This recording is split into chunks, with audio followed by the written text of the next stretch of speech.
Hi hello नमस्ते प्रिय मित्रमैत्रिणींनो, माझं नाव मेघना. मी गेल्या 8 वर्षापासून एव्हिएशन इंडस्ट्रीमध्ये ॲज अ कॅबिन क्रू म्हणून काम करत आहे आणि मी आज माझ्या पहिल्या व्हिडिओला सुरुवात करत आहे. कारण मीही तुमच्यासारखी एक भटकलेली विद्यार्थी होते, जिला मार्गदर्शनाची गरज होती पण नाही मिळालं, आणि जे मी आज तुम्हाला देऊ पाहते. थोडक्यात मी तुम्हाला सर्वात तुमच्या कॉमन प्रश्नांची उत्तर देणार आहे. त्यापैकी सर्वात पहिला उत्तर आहे नाही.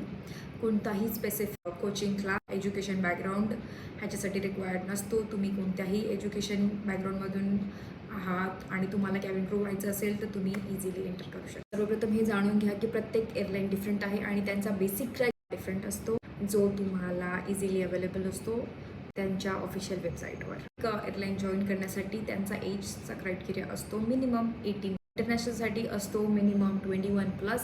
प्रत्येक एअरलाईनचा BMI डिफरंट असतो, पण mostly it is between 18 to up to 23.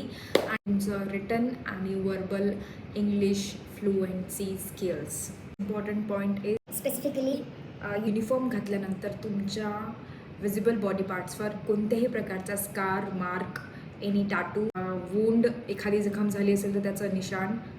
You can, should, or you should not, it is your personal choice, but my advice it's better always to get any education background before you get into yourself into any job, any profession, especially as a cabin crew. तुम्ही join करण्याच्या आधी तुमच्याकडे एखादी degree किंवा एखादा course असणं फार गरजेचं आहे. तुमच्या परिचयातील मित्रमैत्रिणी, भाऊ भावंड ज्यांना कॅबिन क्रू व्हायचं असेल त्यांना हा व्हिडिओ नक्की शेअर करा आणि टॅग करा. थँक्यू.